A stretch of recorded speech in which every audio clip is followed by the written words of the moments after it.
Assalamualaikum warahmatullahi wabarakatuh.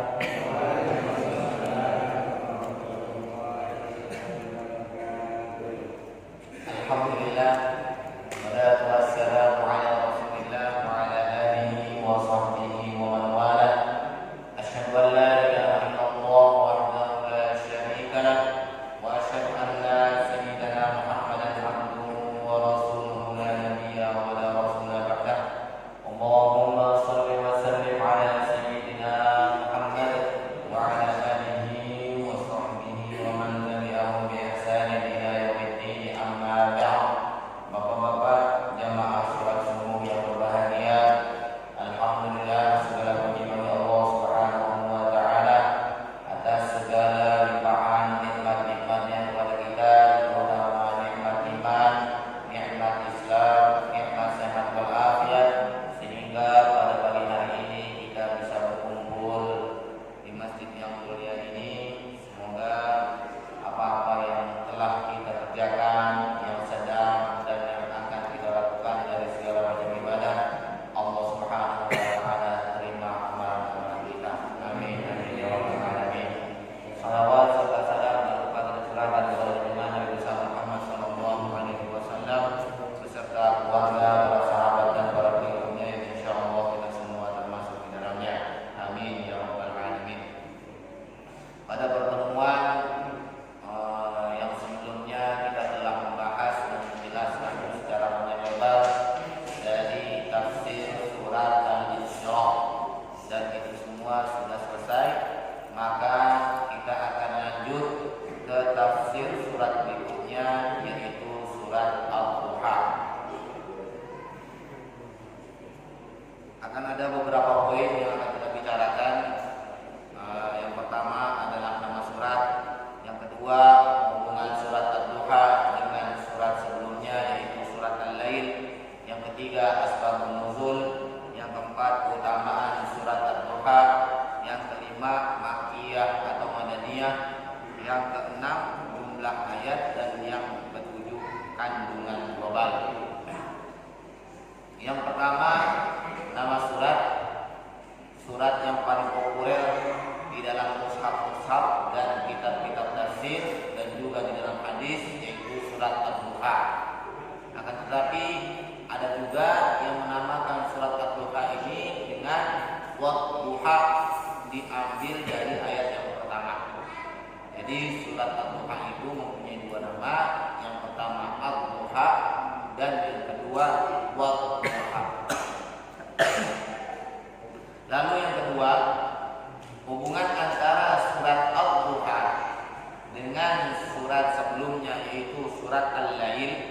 Yang pertama, di dalam surat Al-Lail Allah Subhanahu wa taala menutup surat itu dengan janji yang sangat mulia dari Allah Subhanahu wa taala bahwa Allah itu ridho terhadap orang-orang yang bertakwa di akhirat. Wasayujannabuhal atqa sampai wala saufa yarda. Kemudian di dalam surat Ad-Duha ini sebagai penguatan janji untuk Nabi Muhammad sallallahu alaihi wasallam dengan firman-Nya wala saufa yu'tika rabbuka fatarda. Tak keluar gitu. Biasanya ada kan di sini.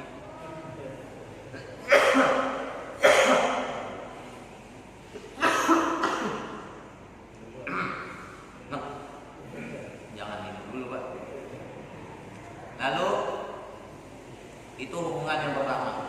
Yang kedua, di dalam surat Al-Lail Allah Subhanahu wa taala berfirman wa sayujannabuhal atqa, bahwa orang-orang yang bertakwa akan diselamatkan dari api neraka. Nah, kemudian di dalam surat Ad-Duha Allah menyebutkan nikmat-nikmatnya untuk Nabi Muhammad sallallahu alaihi wasallam. Nanti akan kita jelaskan. Ini kira-kira hubungan antara surat Ad-Duha Kemudian selanjutnya asbabun nuzul, sebab turun surat Ad-Duha. Ini ada sebuah riwayat yang menjelaskan tentang sababun nuzul surat Ad-Duha. Di dalam Sahih Bukhari dan Muslim disebutkan dari Jundub bahwa yaqulu syadakan Nabi sallallahu alaihi wasallam falam yakum lailatan aw lailataini fatathu imratun faqalat ya Muhammad ma ara syaitanaka illa qad tarakaka anzalallahu azza wa jalla wadduha wal laili idza saja ma wadda'aka rabbuka wa ma qala. Bahwa Jundub berkata, suatu hari Nabi sallallahu alaihi wasallam merasakan sakit sehingga beliau tidak sholat malam 1 atau 2 malam. Kemudian datanglah seorang perempuan dan berkata, ya Rasulullah, ma ara syaitanaka illa qad tarakaka. Perempuan itu berkata, wahai Rasulullah, aku melihat bahwa setanmu telah meninggalkanmu. Kemudian Allah Subhanahu wa taala menurunkan ayat wadduha wal laili idza saja ma wadda'aka rabbuka wa ma qala. Nah, jadi dalam hadis ini dijelaskan bahwa pada suatu hari Rasulullah SAW sakit. Karena sakit itulah beliau tidak sholat malam. Kalau kita Pak tidak sholat malam karena nonton Liga Champions, Madrid Chelsea 1-1, PSG Manchester City 2-1. Mbappe dijaga ketat, main nggak boleh. Hah? Baca doang gitu Pak. Bukannya nonton saya. Tuh. Kalau Nabi nggak sholat malam, kenapa? Sakit. Kalau kita nongkrongin di TV. Nah, kemudian apa? Maka perempuan itu mengejek Nabi Muhammad SAW, mengejek, menghina, karena apa? Karena selama ini Nabi SAW itu menyampaikan kepada umatnya bahwa beliau itu selalu mendapatkan wahyu. Akan tetapi 2 atau 3 malam Rasulullah SAW tidak mendapatkan wahyu dan beliau dalam keadaan sakit sehingga beliau tidak bisa sholat tahajud. Nah, maka ini menjadi kesempatan untuk perempuan itu menghina Rasulullah SAW. Menghinanya bagaimana? Ma'ara syaitanaka illa qad tarakaka. Aku melihat bahwa syaitan itu Rasulullah telah meninggalkan. Lihat, Pak, setannya Rasulullah kira-kira siapa? Jibril bilang setan. Awalnya perempuan. Siapa perempuan ini? Namanya adalah Al-Awwah. Siapa Al-Awwah? Istrinya Abu Jahal. Ya, satu mazhab memang. Satu mazhab mencaci, menghina Rasulullah Sallallahu Alaihi Wasallam. Hah? Nah, kemudian apa? Ya, ini manusiawi bahwa Rasulullah SAW ketika tidak datang wahyu beliau merasa sedih. Kemudian apa? Maka ini kesempatan bagi orang kafir untuk memprovokasi, kompor-komporin bahwa Rasulullah SAW sudah ditinggalin sama setan. Artinya apa? Allah, malaikat Jibril telah meninggalkan Rasulullah SAW. Nah, emang begitu Pak. Jadi kalau orang kafir itu ada sarana untuk menghina, mencaci maki, diambil kesempatan. Dan beda kalau orang, nah ada sebuah ungkapan orang Arab itu ini. Wa ainur ridha an kulli aibin kalilatun, walakin aina sukhti tubdil musawiyah. Orang kalau sudah terlanjur benci, orang kalau sudah terlanjur suka. Nah, ini yang pertama, orang kalau sudah terlanjur suka, maka lisannya itu akan merasa kaku untuk mengungkapkan keburukan-keburukan orang yang disukai. Orang kalau cinta banget sama seseorang,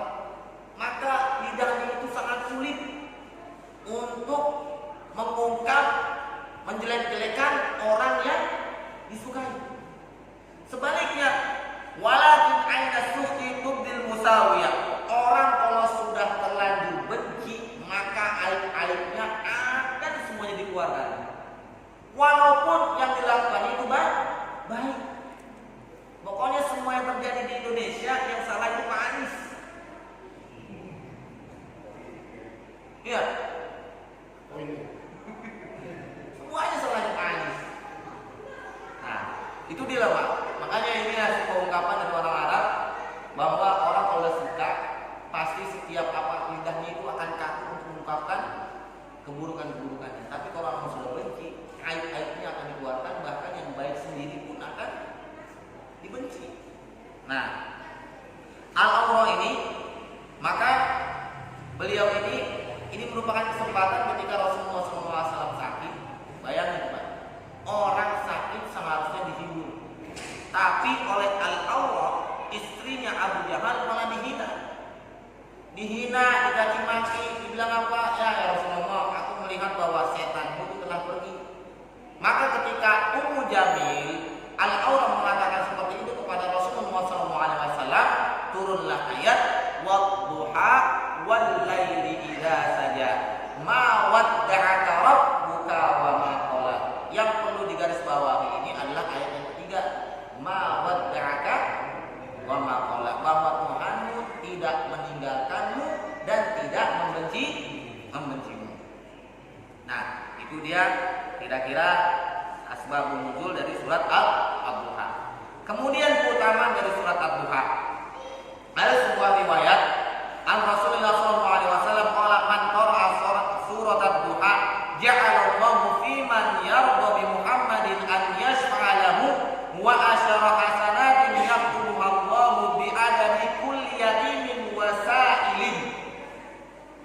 Barang siapa yang membaca surat Ad-Duha, maka Allah jadikan Nabi Muhammad itu, siapa saja yang membaca surat Ad-Duha, maka Allah jadikan Nabi Muhammad itu ridho terhadapnya untuk memberikan syafaat.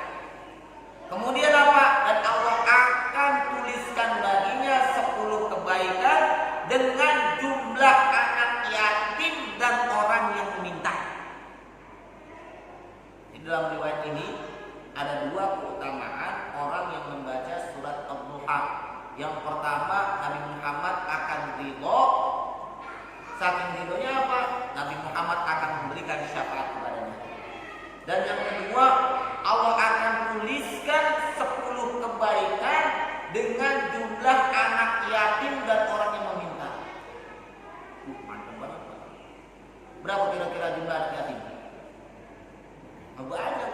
Jumlah anak yatimnya nggak disebutkan di Indonesia doang, enggak. Biada di kulli yatimin wa sa'ilin, dengan jumlah anak yatim dan orang yang meminta-minta. Dan itu pun 1 dikali 10. Bacanya cuma apa? Surat Ad-Duha. Tapi hadis ini maudhu, palsu. Kenapa disampaikan? Biar tahu. Jadi kalau dia menyampaikan ini bukan hadis. Ini cuma orang yang berbohong, berdusta atas Rasulullah SAW. Maudhu artinya orang yang membuat, yang iseng-iseng buat. Nah, ini hadisnya maudhu, itu utamaannya. Akan tetapi apakah kita setelah mendengar hadis ini kita jadi malas baca surat Duha? Tidak, karena ada hadis yang umum, man qara'a harfan min kitabillah falahu hasanatun wal hasanatu bi asyri amsalha. Barang siapa membaca 1 huruf dari Al-Qur'an, maka baginya 1 kebaikan, dan 1 kebaikan itu dikali 10. Nah, itu keutamaan dari surat Ad-Duha. Kemudian yang kelima, apakah surat Ad-Duha ini makkiyah atau madaniyah? Para ulama sepakat bahwa surat Ad-Duha ini adalah surat makkiyah. Dan yang keenam, berapa jumlah ayat dalam surat Ad-Duha? Jumlahnya adalah berapa? Nyontek dulu deh. Nyontek dulu. Buka dulu 11. Nah, lalu kita akan masuk ke kandungan global.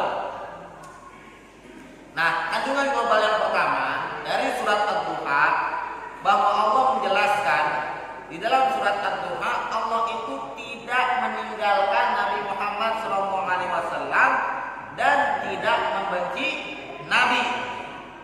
Jadi surat ini menjelaskan dengan jelas banget ma wadda'aka rabbuka wa ma qala, di dalam ayat ketiga, bahwa Allah itu tidak membenci dan tidak akan meninggalkan Nabi Muhammad SAW. Dan ini menjadi kaidah. Kaidahnya bagaimana? Bahwa orang yang beriman, bertakwa, beramal soleh, tidak akan Allah sia-sia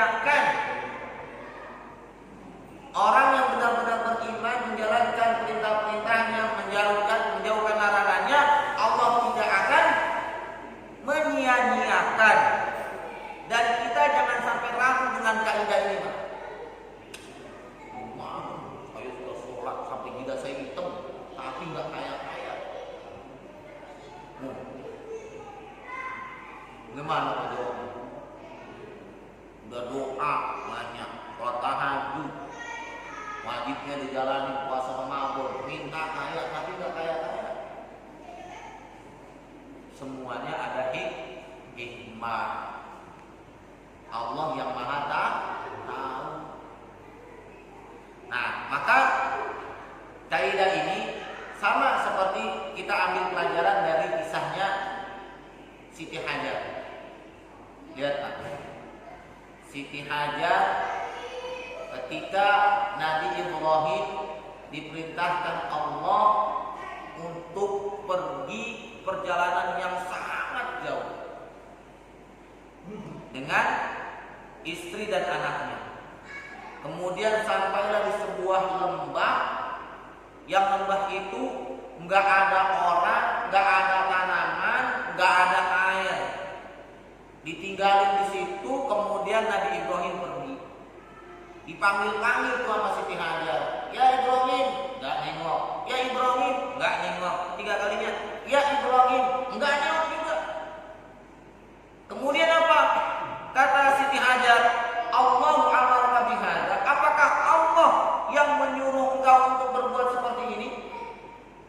Bayangin, meninggalkan istri dengan anak bayinya Ismail dalam sebuah lembah yang nggak ada orang, nggak ada tanaman, nggak ada air, nggak ada orang, nggak ada tanaman, ditinggalin. Padahal itu Nabi Ismail adalah anak satu-satunya yang diharapkan. Dalam sebuah riwayat sudah 80 tahun Nabi Ibrahim itu baru punya anak yang namanya Ismail. 80 tahun Pak. Bayangin, 80 tahun masih bisa bikin anak. Ini anak yang diharapkan, tiba-tiba diperintahkan ditinggalkan di sebuah lembah. Makanya Siti Hajar, istri yang cerdas ini mengatakan apa? Allahu amaraka bihadza. Apakah Allah yang menyuruh engkau untuk berbuat seperti ini? Apa kata Nabi Ibrahim? Na'am. Kemudian apa? Kata Siti Hajar, idzan la yuqiuna Allah. Maka Allah tidak akan menyia-nyiakan kita. Artinya apa? Enggak bakal mati kita kelaparan di sini. Tuh. Luar biasa. Coba Pak, ditinggalin istrinya di rumah, nggak ada beras, nggak dikasih duit, sebulan cari aja, kira-kira gimana? Rumah kosong, nggak ada lauk pauk, beras kagak, minyak kagak, gas ada, kagak ada juga, air kagak, ditinggalin, kira-kira gimana? Dan pulang sama orang tua. Inilah dia Pak, orang yang benar-benar yakin kepada Allah. Tidak mungkin Allah menyia-nyiakan. Ma wadda'aka rabbuka wa ma qala. Allah tidak akan meninggalkanmu dan tidak akan membencimu. Jadi itu yang pertama, bahwa Allah menjelaskan di ayat yang ketiga, Allah tidak akan meninggalkan dan membenci Nabi Muhammad. Lalu yang kedua, janji Allah untuk Rasulullah SAW bahwa yang masa akan datang itu lebih baik dari yang masa lalu. Ini ada di dalam ayat yang keempat. Apa bunyinya? Walal akhiratu khairul laka minal ula. Ada yang mengatakan bahwa akhirat itu lebih baik daripada dunia, pasti. Dan ada yang mengatakan bahwa awal-awal dakwah dengan setelah pas akhir-akhir dakwah. Kan ketika awal-awal dakwah kan sulit, dicaci, dimaki, dihina, bahkan sampai dibunuh. Tapi setelah Fathul Makkah semuanya menjadi mudah. Walal akhiratu khairul laka minal ula. Yang akhir itu lebih baik daripada yang awal. Lalu yang ketiga, Allah mengingatkan Rasulullah SAW mengenai nikmat-nikmatnya yang telah lampau. Dan Allah berjanji akan terus-menerus memberikan nikmat itu kepada Nabi Muhammad SAW. Ini ada di dalam ayat 5, 6, 7, 8. Apa bunyinya? Wala sawfa yu'tika rabbuka fatarda. Alam yajidka yatiman fa'awa wa wajadaka dhallan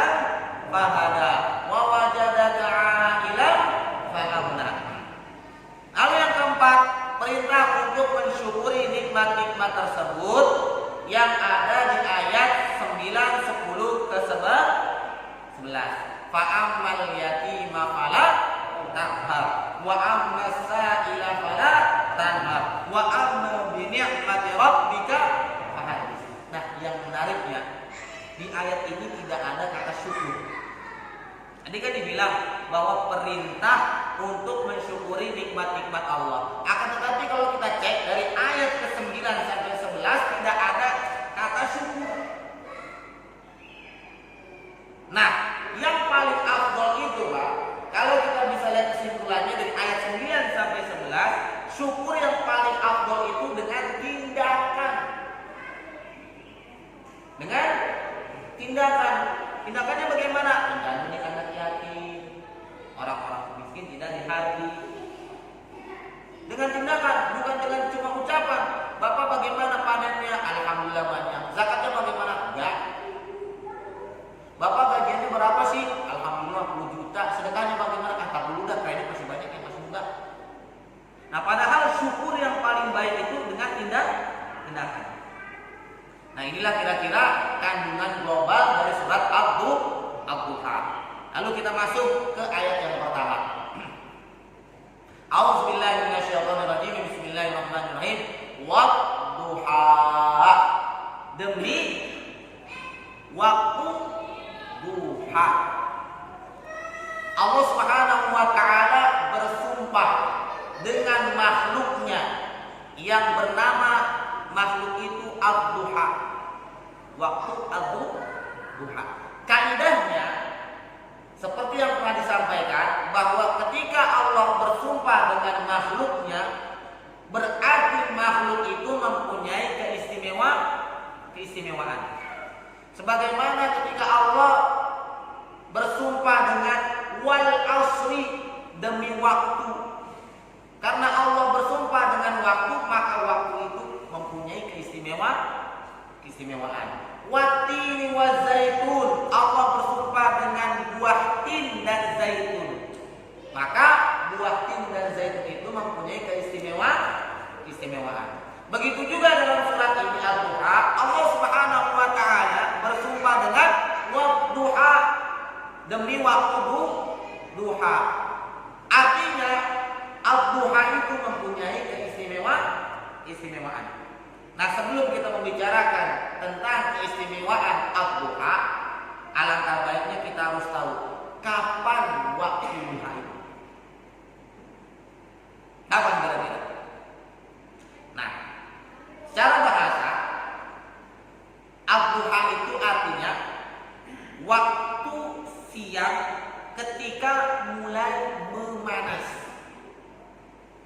Secara bahasa Ad-Duha itu waktu siang ketika mulai memanas. Tapi bagaimana? Sekarang kan musim hujan, nggak ada panas-panasnya. Berarti waktu duhanya nggak ada. Kalau misalnya musim hujan, dari pagi dulu nggak ada panas-panasnya, berarti waktu duha nggak ada. Nah, maka dari itu para ulama ahli fikih telah menjelaskan tentang awal dan akhir waktu duha dengan nas-nas hadis-hadis yang disampaikan oleh Rasulullah SAW. Para ahli fikih mengatakan bahwa waktu duha itu adalah ketika beberapa saat matahari terbit. Beberapa saat ketika matahari terbit. Kenapa tidak pas matahari terbit? Karena ketika pas matahari terbit belum panas. Makanya ahli fikih mengatakan beberapa saat ketika matahari terbit. Nah, ini kira-kira 15 menit setelah matahari terbit. Ini adalah awal waktu duha. Kemudian kapan akhirnya? Akhirnya adalah sebelum matahari tergelincir ke barat. Bagaimana kita tahunya? Kalau misalnya kita tengah hari berdiri, kemudian tidak ada bayangan, berarti itu pas matahari di atas kepala kita. Nah, selama bayangan itu di sebelah barat, maka waktu duha masih ada. Nah, kalau misalnya bayangan kita itu sudah berada di timur, waktu duha sudah habis. Nah, kemudian ada yang berijtihad bahwa akhir waktu duha itu kira-kira 15 menit sebelum datang waktu zuhur. Nah, itulah kira-kira awal dan akhir waktu duha. Nah, kemudian di dalam surat ini Ad-Duha, waktu duha yang bagaimana yang dimaksud? Ada dua pendapat. Yang pertama adalah waktu duha sebagaimana yang dikatakan para ahli fikih, yaitu beberapa saat ketika matahari terbit dan sebelum tergelincir matahari. Dan ada yang mengatakan bahwa waktu duha itu adalah ungkapan waktu siang. Ungkapan waktu siang. Artinya apa? Dari mulai terbit matahari sampai terbenam matahari itu adalah waktu duha. Bagaimana mereka bisa menyimpulkan itu? Karena di dalam ayat yang kedua Allah berbicara tentang apa? Bersumpah dengan apa? Wadduha wal laili idza saja. Di ayat kedua Allah membicarakan tentang malam. Maka kalau sudah berbicara tentang malam, ayat pertamanya Ad-Duha berbicara tentang siang. Siang kapan waktunya? Dari mulai terbit fajar sampai terbenam matahari. Jadi Ad-Duha di sini ada dua perkataan para ulama. Yang pertama ketika beberapa saat setelah matahari terbit sampai sebelum tergelincir ke barat. Dan yang kedua bahwa Ad-Duha itu adalah ungkapan waktu siang. Nah, sekarang apa keutamaan dari waktu duha? Para ulama telah berijtihad dan telah mengambil sebuah nas-nas yang menjelaskan tentang waktu duha. Setidaknya ada dua keutamaan waktu ad-duha. Yang pertama adalah waktu duha itu adalah waktu yang dinamis. Artinya dinamis apa? Bahwa waktu duha adalah waktu yang penuh dengan semangat dan penuh tenaga. Waktu duha. Makanya apa? Orang kalau bekerja perginya kapan? Jam 7. Anak-anak sekolah perginya kapan? Jam 7. Kenapa? Karena waktu duha itulah waktu yang dimana orang-orang semangat, tenaganya masih full. Oleh karena itu, Nabi SAW bersabda, Allahumma barik li ummati fi bukuriha. Ya Allah, berikanlah keberkahan bagi umatku di waktu pagi harinya.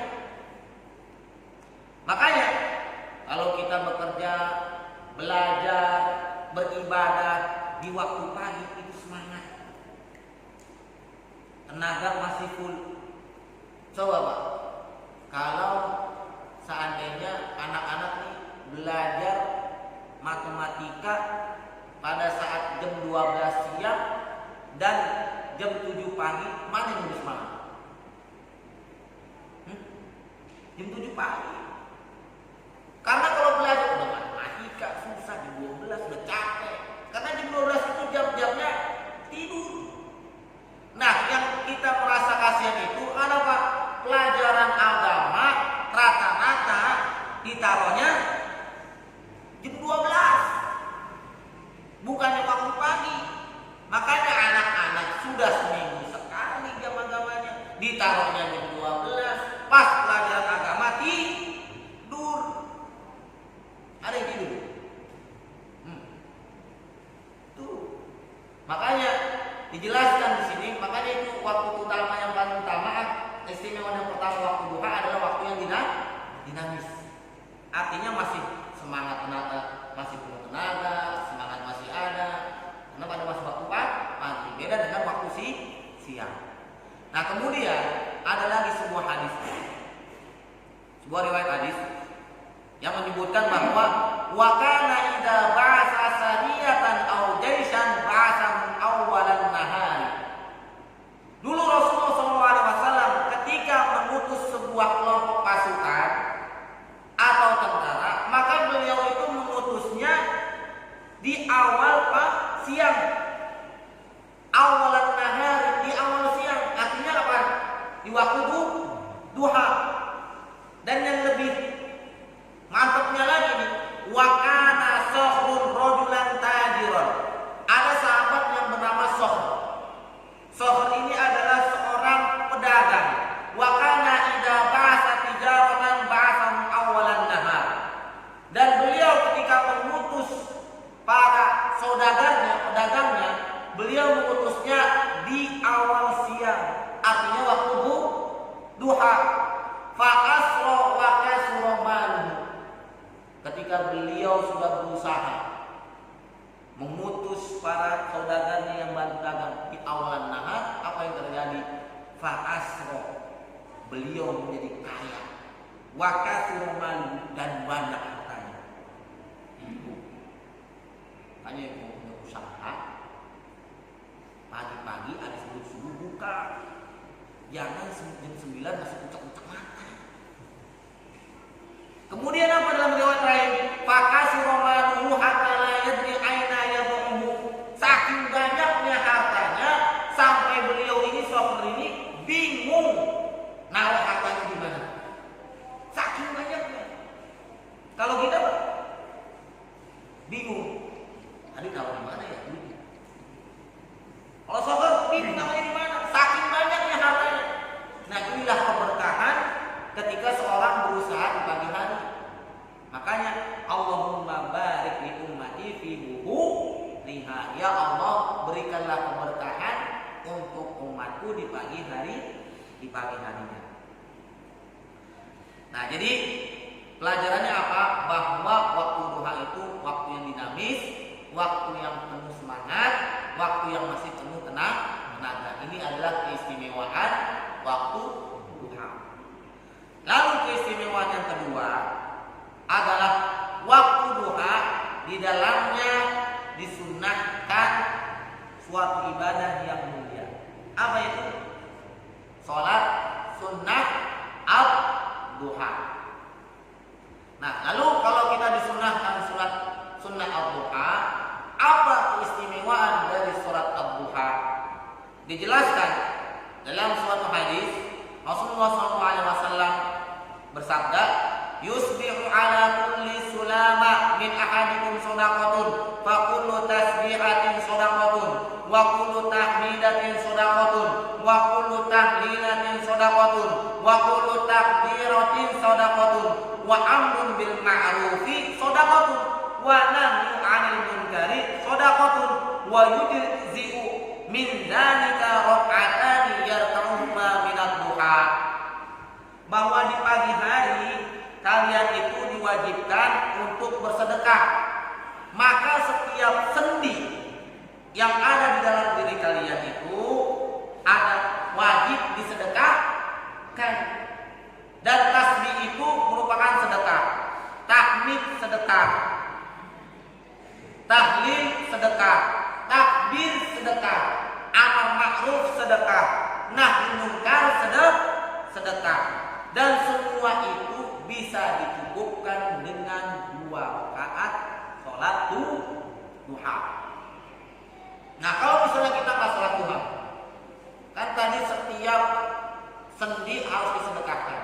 Kalau kita nggak salat duha, maka kita harus tasbih, tahmid, takbir, tahlil, amar ma'ruf, nahi munkar, itu semuanya sedekah. Lalu berapa kita harus bersedekah dengan jumlah sendi kita? Di dalam riwayat lain bahwa sendi manusia itu sebanyak 360 sendi. Rasulullah SAW bersabda, fil insani salasumi'atin wasittuna mafsilan fa'alaihi an yatasaddaqa an kulli mafsalin minhu bi shadaqatin.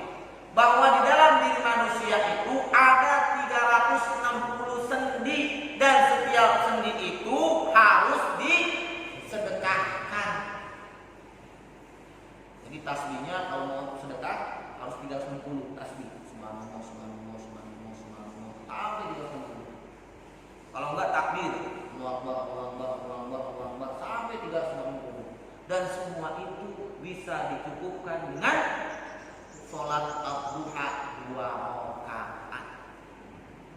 Inilah keistimewaan dari sholat al-duha. Nah, kemudian keutamaan yang kedua dari sholat al-duha, Nabi SAW bersabda, qala Allahu azza wa jalla ya ibna Adam la ta'jiz an arba'i raka'atin min awwalin nahari aqfiha akhirahu. Allah Subhanahu wa taala berfirman di dalam hadis qudsi, wahai anak Adam, jangan engkau tinggalkan 4 rakaat di awal nahar aqfika akhirahu, maka itu akan mencukupimu di akhir siang. Jadi ada 2 riwayat sekarang, Pak. Ada 2 rakaat, ada 4 rakaat. Apa yang dimaksud dengan aqfika akhirahu, maka aku akan mencukupimu di akhir siang. Ada yang mengatakan bahwa maksudnya adalah akan dijaga oleh Allah sampai akhir siang dari perbuatan dosa. Jadi kalau sholat 4 rakaat, maka Allah jaga diri kita dari perbuatan dosa. Toh kalaupun kita terjerumus dalam perbuatan dosa, maka Allah akan ampuni. Itulah keutamaan dari sholat al-duha, dari sholat al-duha. Dan kemudian ada yang mengatakan bahwa maksud dari aqfika akhirahu, maka aku akan mencukupimu sampai akhir siang, bahwa segala urusannya akan dimudahkan oleh Allah Subhanahu wa taala. Yang mau melamar kerja diawali dengan sholat duha 4 rakaat, Allah akan mudahkan, semoga diterima melamar kerja. Yang belum menikah mau melamar sebelumnya sholat 4 rakaat, semoga lamarannya diterima. Yang mau melamar lagi untuk jadi istri kedua, sebelumnya sholat 4 rakaat sholat duha, semoga lamarannya diterima. Untuk istri kedua, baru berapa istrinya, Pak? 1 sama, Pak. Begitu juga yang masih punya utang, nggak bisa dilunasi, sholat dulu 4 rakaat sholat duha, semoga dengan sholat 4 rakaat duha utangnya dimudahkan. Yang mau ke rumah sakit ngantrinya, ya Allah, dapat nomor 50, sholat dulu 4 rakaat sholat duha, moga-moga antriannya cepat. Nomor 50, ternyata antrian dari nomor 1 sampai 40 nggak hadir. Mungkin, Pak? Ya mungkin aja.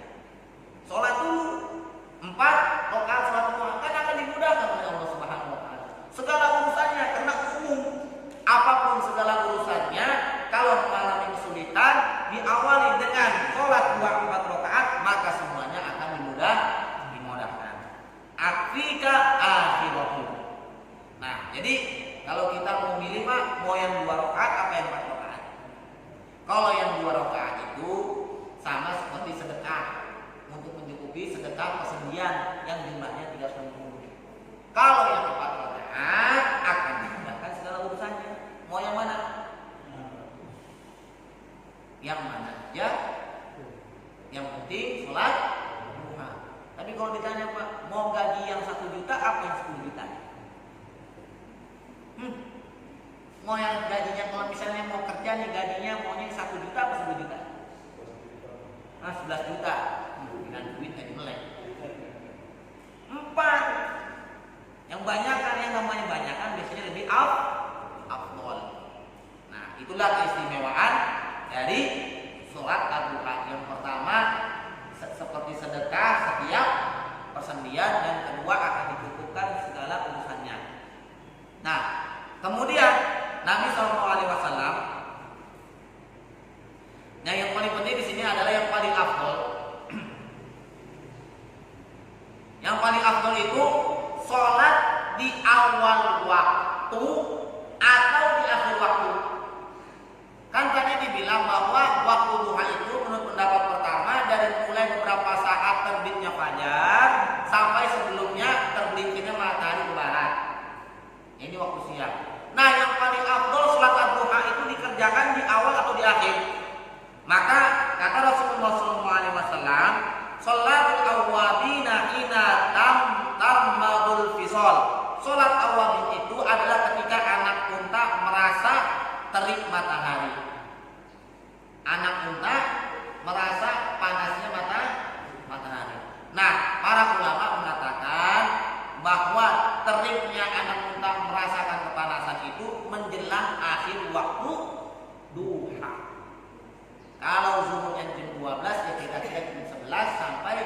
11.45.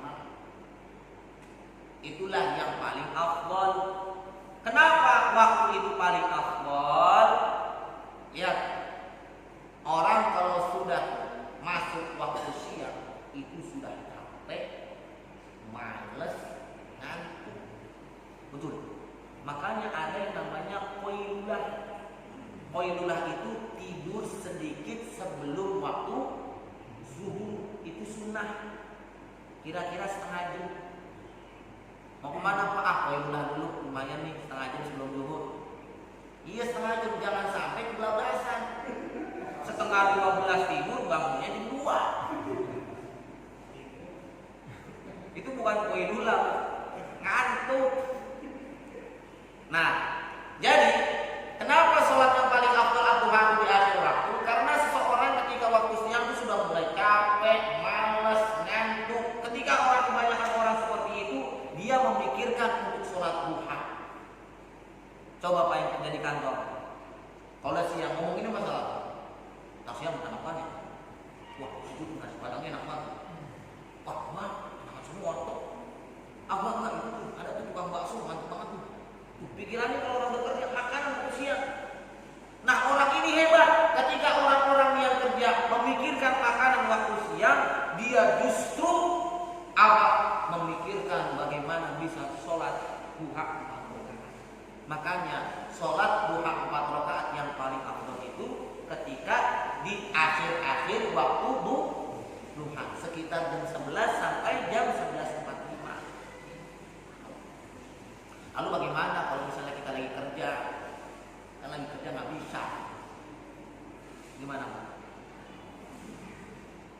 Saya harus ragu di dalam kerjaan.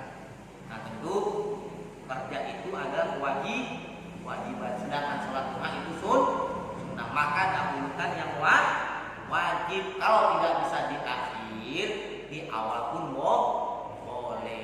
Karena masing-masing mempunyai keutamaannya. Nah, kira-kira itulah keutamaan dari sholat ad-duha. Sholat duha. Nah, mungkin ini saja. Sampai di sini dulu kajian kita tentang orang mulai kita dulu. Di kemarin aku maghrib buka makan mendoan, enak banget kan. Baru kali ini masalahnya sempat sakit di awal puasa, ketemu mendoan, makan langsung 3, batuk. Sampai sekarang gatel. Makanya Pak, pelajaran jangan makan mendoan sendiri. Ya, bagi-bagi. Nah, inilah kira-kira yang bisa disampaikan kajian kita dari surat ad-duha. Kira-kira kalau ada yang mau bertanya silakan. Kalau tidak ada yang mau bertanya, kita akan tutup kajian ini dengan doa otomatis. Silakan Pak. Oh ya, silakan.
Oke.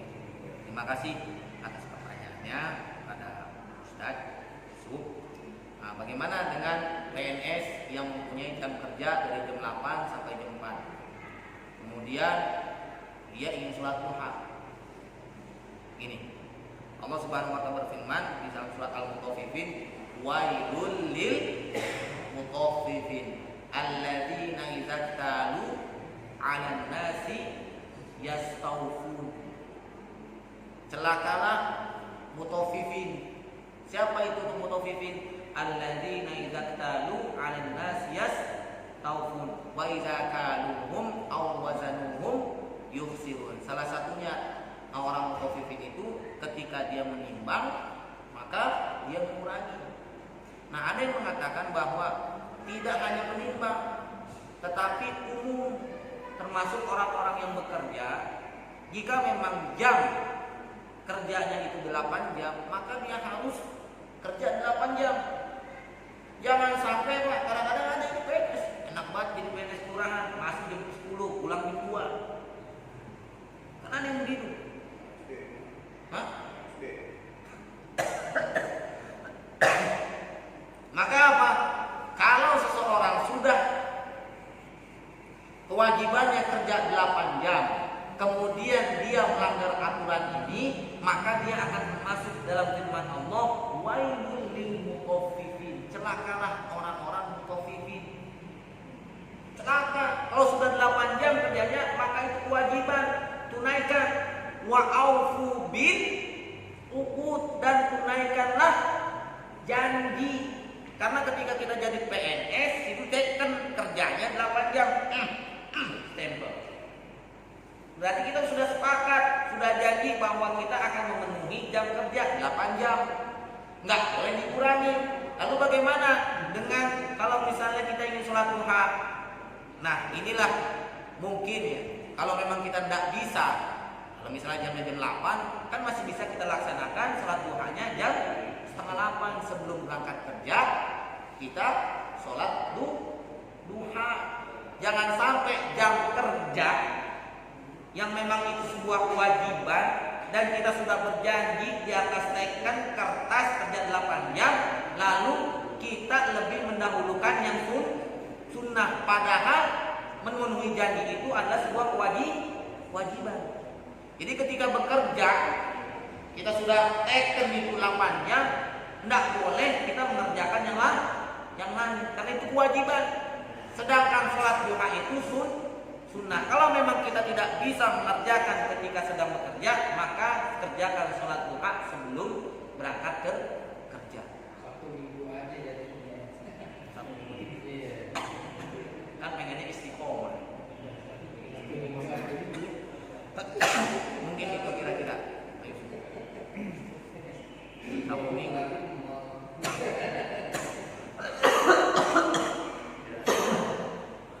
Jadi kita sebagai orang Islam harus memenuhi dan menjalankan perjanjian, dan itu adalah sebuah kewajiban.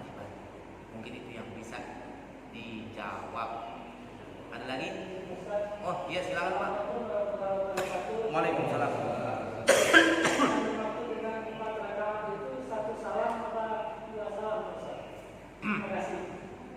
Nah, pertanyaannya 4 rakaat itu 2 salam atau langsung 4 salam? 4 salam. Gimana Pak? Ada yang bisa bantu gak? Dua-dua. 2 rakaat 1 salam.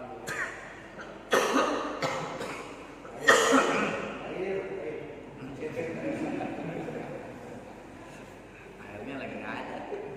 Bisa sama ibu-ibu. Nggak ada. Ya, wallahu alam ya Pak. Kalau sholat malam itu sunnahnya 2-2. 2 salam.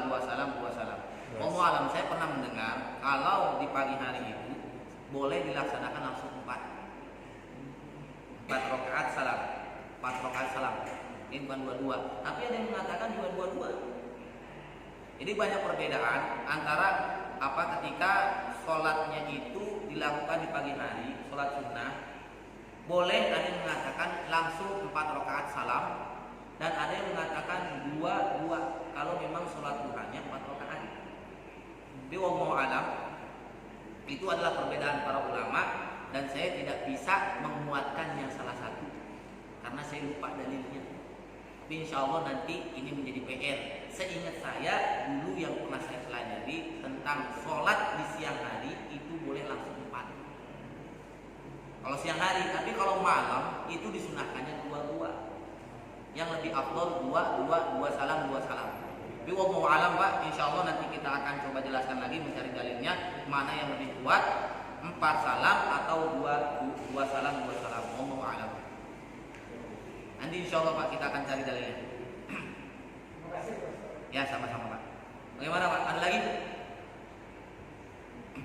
Cukup ya Pak? Enggak tahu lagi Pak. Lebih galau nggak bisa dalam tenggorokan. Ya kalau sudah tidak ada lagi, wallahu a'lam bishawab. Ini yang bisa disampaikan. Kurang lebihnya mohon maaf. Kita tutup dengan doa kepada majelis. Subhanallahumma wa bihamdika asyhadu an la ilaha illa anta astaghfiruka wa atubu ilaik. Assalamualaikum